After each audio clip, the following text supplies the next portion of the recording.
Hello everyone, praise the Lord, सबको जय यीशु. I hope everyone is fine and well. Today we will talk about hope. आज हम लोग hope के बारे में बात करेंगे. Now who is our hope? God is our only hope. At times we try to do things on our own. कई बार हम अपने बलबूते पे बहुत सारी चीज़ें अचीव करना चाहते हैं. We try all ways and means. We try to make things possible. हम हर तरह का मेथड यूज़ करते हैं अपनी विशेस को, अपने डिज़ायर्स को अचीव करने के लिए. और जब हम उन्हें अचीव नहीं कर पाते, it is that time God steps in and he does the impossible. उसी समय गॉड बीच में आकर हमारी लाइफ में इम्पॉसिबल को पॉसिबल में बदल देते हैं. We should never lose our hope and we must remember that God is our only hope. Turning the impossible into possible. This is what God does in our life. Now the Bible says in Luke 1:37, nothing is impossible with God. यानी परमेश्वर के लिए कुछ भी असंभव नहीं है. ऐसा लूका की किताब में चैप्टर 1 वर्स 37 में लिखा है. Now we can do all things through Jesus Christ to strengthen me. यानी हम परमेश्वर के द्वारा सब कुछ कर सकते हैं जो हम अपने बलबूते पे नहीं कर पाते. When we do all things possible and we do not see any change around us, it is that time God steps in and he does the change. यानी हम जब सब कुछ करके थक जाते, हार जाते हैं और हमारे आसपास कुछ नहीं बदलता, उसी समय ईश्वर हमारी लाइफ में आते हैं और वो सब कुछ बदल देते हैं, वो सब कुछ नया कर देते हैं. Sometimes we have certain wishes on our mind and we try all things to achieve them, but we fail. यदि कई बार हमारे दिमाग में बहुत सारी विशेज़ होती हैं, बहुत सारे ड्रीम्स होते हैं, हम पूरा कोशिश करते हैं उन्हें किस तरह अचीव कर लें, और जब हम फेल हो जाते हैं, that time God comes in and he does a miracle. All things work together for the good of those who have been called according to his purpose. यानी ऐसा रोमन्स में लिखा है चैप्टर 8 वर्स 28 में. ये सारी बातें मिलकर भलाई उत्पन्न करती हैं उन लोगों के लिए जो ईश्वर के बुलाए गए हैं. यानी जिन्हें ईश्वर स्वयं बुलाते हैं और जिन्हें वो अपना मानते हैं, उनके लिए सारी बातें मिलकर उनके लिए भलाई उत्पन्न करती है. Every good gift comes from God. It is written in James chapter 1 verse 17. यानी याकूब की किताब में चैप्टर 1 वर्स 17 अगर आप देखें तो वो बताती है कि हर अच्छी वस्तु हमें ईश्वर से मिलती है. हम लोग सोचते हैं कि हम अपने बलबूते पर सब कुछ गेन कर सकते हैं, अचीव कर सकते हैं. It is not our hard work or efforts that we achieve everything. It is only by the grace of God that we achieve every good gift. यानी हम हर एक अच्छी चीज़ पाते हैं जब ईश्वर का अनुग्रह हम लोगों पे होता है. ना यहाँ मुझे बाइबल में एक बात याद आती है, एक इंसिडेंट जहाँ पे पूल ऑफ बेथसेदा के बारे में कहा गया है. वह एक आदमी होता है, वो पैरालाइज्ड होता है और वो पूल के पास बैठ के वेट करता है कि कब उसे कोई और आए उस पूल में उतारे, क्योंकि उस पूल का पानी जो होता है वो बहुत मिरेकुलस वाटर होता है. It is written in the book of New Testament, there was a pool of Bethesda. It was a miraculous water where an angel used to step in, used to stir the water, and the first person who used to step in would get healed. यानी जब angel आता था, उसका पानी हिलाता था pool का, तो जो पहला मनुष्य उसमें कूदता था उसको हीलिंग मिलती थी, क्योंकि वो चमत्कारी वाटर था, वो हीलिंग वाटर था. Now this is recorded in book of John chapter 5 versus 1 to 15. यहाँ पे एक आदमी होता है, वो पूल के पास बैठता है, उसको पैरालाइज होता है. 38 ईयर्स वो वेट करता है कि कोई इंसान आए और उसे उस पूल में उतारे, लेकिन उसकी हेल्प करने कोई नहीं आता. Now this is very strange. He waited for 38 years and no one helped him to get into the pool. Now once he met Jesus in the book of John chapter 5 verses 1 to 15, यहाँ लिखा है एक बार Jesus उससे मिलते हैं तो वो complain करता है कि मैं 38 ईयर्स से वेट कर रहा हूँ, मैं थक गया, हार गया, मैंने हर चीज़ ट्राई कर ली, लेकिन किसी ने मेरी हेल्प नहीं करी मुझे इस पूल में उतरने में, so that I could get my healing. तो जीसस उसी समय कहते हैं, get up young man, take up your bed and walk. यानी उसी समय जीसस उसको हीलिंग प्रोवाइड करते हैं. जब वो बिल्कुल थक जाता है, हार जाता है, निराश हो जाता है, जब उसकी सारी होप चली जाती है, Jesus comes and give him hope. A similar incident is recorded in the book of Luke chapter 8 verses 43 to 48. यहाँ पे एक लेडी होती है जिससे हेमरेज की प्रॉब्लम होती है, इशू ऑफ ब्लड, तो वो भी अपनी हीलिंग के लिए वेट करती है 12 years and she tried all possible ways. यानी बहुत सारे डॉक्टर्स को दिखाती है और बहुत सारा पैसा खर्च करती है. She spend lot of money on doctors and she tried all ways and means to get her healing but she could not get it. वो भी जीसस को ये कहती है, वो जाके जीसस का क्लॉथ छू लेती है और एकदम से उसको इंस्टेंट हीलिंग मिल जाती है. Now she tells Jesus that how miraculously she was healed, and she tried all ways and means, and when she lost all her hopes she found Jesus who healed him miraculously. At times it happened with us also. When we lose hope, God steps in and does a miracle in our life. Thus we should never lose our hope because God is our only hope. एक ऐसी similar example मुझे याद आता है first Samuel की book में chapter 17 old testament में, जहाँ पे एक जायंट होता है जिसका नाम होता है गुलायत, और वो आता है पैलेस्टाइन्स के साथ और वो चैलेंज करता है इसराइलाइट्स को. वो डेली उनके पास आता है और बैटल में वो उनको फेस करता है, उनसे कहता है कि आप में से कोई एक इजरायली सोल्जर आए और मुझसे लड़े. अब वो उनको डेली चैलेंज करते हैं। वो कहते हैं कि जब अगर तुम मेरे साथ बैटल करोगे और तुम हार गए तो फिर सारा इसराइल हमारा। और गुलायत उनसे कहते हैं अगर मैं हार गया बैटल में तो पूरा का पूरा पैलेस्टाइन इसराइल का हो जाएगा। So he kept on coming for 40 days and he kept on challenging the soldiers of Israel. No Israel के सोल्जर्स बहुत डर जाते हैं और उसको फेस नहीं कर पाते। इवन इसराइल का किंग उस टाइम पे सॉल होता है। He tried all ways and means to defeat Goliath but he could not. यानी वो बहुत सारे तौर तरीके ढूंढते हैं किसी तरह से गोलायत को हरा दें, पर ऐसा नहीं हो पाता। एक दिन वहाँ दाऊद आता है, एक छोटा सा लड़का जो शेपर्ड होता है जिसका नाम डेविड होता है। वो अपने भाइयों को खाना देने आता है जो सोल्जर्स होते हैं। And he heard the challenge of Goliath. वहाँ देखता है कि गुलायत कैसे चैलेंज कर रहा है, उसको गुस्सा आता है। वो सॉल से जाके मिलता है और सॉल उससे कंप्लेन करता है कि हमने हर तरह का वेज एंड मीन्स अपना लिया लेकिन हमें समझ नहीं आ रहा है इसे कैसे हराएं। तो वो सॉल से कहता है give all your battles to God and when you will surrender to God you will see his work in our life. यानी वो कहता है always never try to fight battles on your own, कि हमें जो हमारे बैटल्स होते हैं खुद पर नहीं लड़ने चाहिए। We should hand over our battles to God. और ऐसे ही काम दाऊद ने किया। वो कहता है कि मैं गॉड के नाम में जाऊंगा और उस गोलायत से लड़ूंगा, उस जायंट से। And same thing happened. David went there in the name of God and he could defeat a big giant called Goliath. यानी डेविड सारी बैटल गॉड के हाथ में सौंप देता है और गॉड उसकी मदद करते हैं उस जायंट गोलायत को हराने में। और इस तरह से इजराइलिट्स उस वॉर में जीत जाते हैं। What I'm trying to say is that we should hand over our battles to God. You know, sometimes we try to handle our battles on our own. कई बार अपनी लड़ाइयाँ हम खुद लड़ते हैं लेकिन हम भूल जाते हैं कि गॉड हमारे साथ है। We must learn to hand over our battles to God. And God says that I will fight your battles.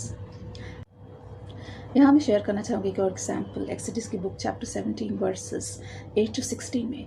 यहाँ पे अमालेकाइट्स होते हैं, वो इसराइल पे हमला करते हैं।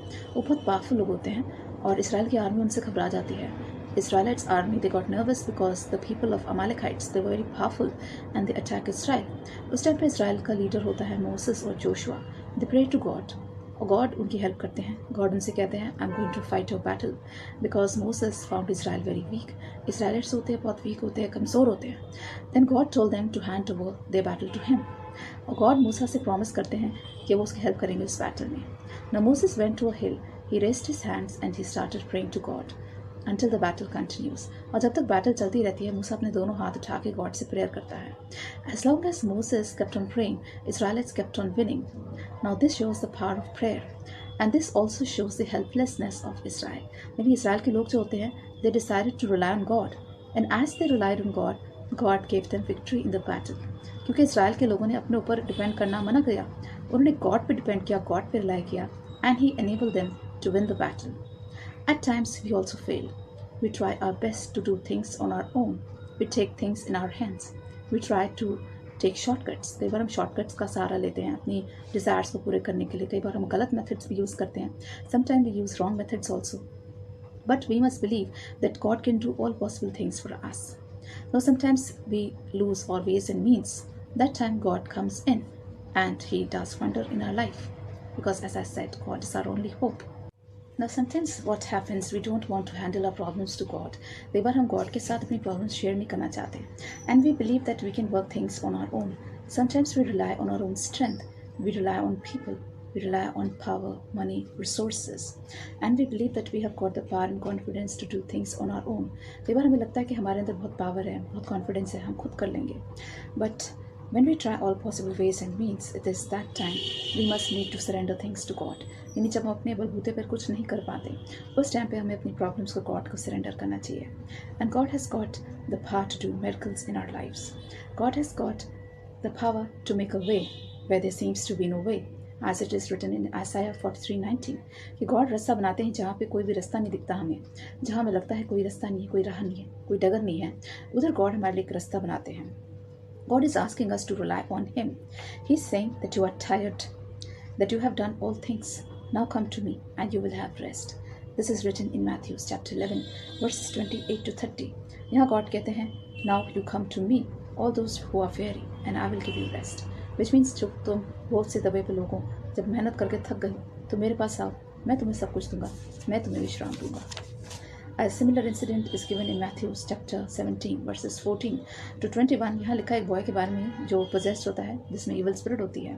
उसका फादर उसे डिसाइपल्स के पास लेके जाता है और वो हर संभव कोशिश कर लेते हैं लेकिन वो स्पिरिट को नहीं निकाल पाते। Then the man goes to Jesus and he tells him that I took him to your disciples but they could not cast him out. तो जीसस वहाँ आते हैं, अपने चेलों से कहते हैं O you of little faith, did you pray? This kind only goes out by praying. यानी जीसस उनसे कहते हैं क्या तुमने प्रार्थना करी थी? क्योंकि ये वाली जाति जो है ये केवल प्रार्थना से ही बाहर जाती है। यानी चेले भी हर संभव कोशिश कर लेते हैं और जीसस जब आते हैं तो एकदम से उस बॉय को वो उस स्पिरिट से डिलीवर कर देते हैं। Jesus is giving a strong message here. He is asking us to pray. Then when things go out of our hands, we need to pray. यानी जहाँ जीसस हमें एक मैसेज दे रहे थे कि जब चीज़ें हमारे हाथ से निकल जाती हैं तब हमें गॉड से प्रेयर करना चाहिए. And nothing is like prayer. God knows how to answer all our prayers. Jesus said in the book of John chapter 14 verse 14, ask in my name and I shall do it. अगर आप John की book देखें chapter 14 versus 14 में Jesus कहते हैं कि तुम मेरे नाम से मांगो और मैं तुम्हें दूंगा. अगर आप मैथ्यूज़ की बुक देखें चैप्टर 6 वर्स 8, यहाँ जीसस कहते हैं even before you ask I know what is your desire. यानी आज जीसस कहते हैं तुम्हारे मांगने से पहले ही मैं जानता हूँ तुम्हें क्या चाहिए. Which means even before we ask God knows our desires, he knows our aims, our objectives, and God is willing to answer all our prayers. He is simply waiting for us to rely on Him. यानी हम God पे rely नहीं करते और God हमारी wait कर रहे हैं कि हम उन पे कब रिलाई करेंगे, कब अपनी सारी प्रॉब्लम्स गॉड को सौंपेंगे. हम चाहते हैं अपनी प्रॉब्लम्स खुद सॉल्व कर लें, but God is asking us to hand over all problems to him. Here God says in Jeremiah 29:11, I have plans to prosper you, not to harm you, to give you a hope and future. यानी यिर्मयाह के book chapter 29 verse 11 में God कहते हैं कि मेरे पास तुम्हारे लिए योजनाएं हैं, तुम्हारी भलाई के लिए, तुम्हारी हानि के लिए नहीं, बल्कि तुम्हारी बढ़ोतरी के लिए. Psalm 46 verse 10, God says, be still and know I am God. Which means God कहते हैं शांत हो जाओ और जानो कि मैं ही परमेश्वर हूँ. We need to be still and place everything in the hands of God. And when we place everything in His hands, we see His goodness around us. जब हम सब कुछ गॉड के हाथ में सौंपते हैं तो हम उनकी अच्छाई, उनकी भलाई अपने आसपास देखते हैं. Now why God is saying be still? इसका मतलब क्या है? गॉड Psalm 46 में कहते हैं be still and know that I am God. Why He used the word be still? इसका मतलब क्या होता है? We live in a very fast world. हम ऐसी ज़िंदगी में जी रहे हैं जहाँ हर चीज़ बहुत फास्ट है, जहाँ भगदड़ मची हुई है. We are living in a world where people have no time. People have no time for each other. People have no time for God. People have no time for prayer. People have no time for social life. People are busy in their work life. यहाँ God कहते हैं कि तुम इतनी भागदौड़ में मचे हुए हो, इतनी चिंताएं, इतनी टेंशन्स करते हो. Be still, stay calm, stay cool. God is asking us to be quiet, to spend time in prayer, to learn to rely on Him, and our prayers will be answered. God says there should be no confusion in our minds. यानी हमारे दिमाग में कोई confusion नहीं होना चाहिए, कोई depression नहीं होना चाहिए. We should stay cool and calm in our minds, and we should learn to place everything in His hands, and we should feel comforted. God says that in this world you will have troubles, but I have overcome the world. अगर आप John की book देखें chapter 16 verse 33 में Jesus कहते हैं कि इस दुनिया में तुम्हें बहुत सारी ट्रबल्स होंगी, बहुत सारी मुसीबतें आएंगी, लेकिन चिंता ना करो, मैंने संसार को जीत लिया है. यहाँ पे गॉड कहते हैं you are going to have lot of troubles, but take heart, I have overcome the world. The righteous may have many troubles, but God will deliver him out of it. Which means अगर आप Psalm 34 देखें versus 19, उसमें लिखा है कि जो धर्मी लोग होते हैं उन पर बहुत सारी विपत्ति आती है, लेकिन ईश्वर उन्हें सब में से निकालता है. Which means many are the afflictions of the righteous, but God will deliver him from all. धर्मी लोगों पे बहुत सारी विपत्ति आती हैं, बहुत सारी प्रॉब्लम्स आते हैं, लेकिन ईश्वर उन्हें सब में से निकालते हैं. If you see Psalm 18 verse 2, it says, God is my fortress, my rock, my redeemer, He is my salvation. अगर हम Psalm 18 देखें तो उसमें लिखा है कि गॉड जो है वो मेरा गढ़ है, वो मेरा स्ट्रॉन्ग रॉक है और वो मेरा साल्वेशन है.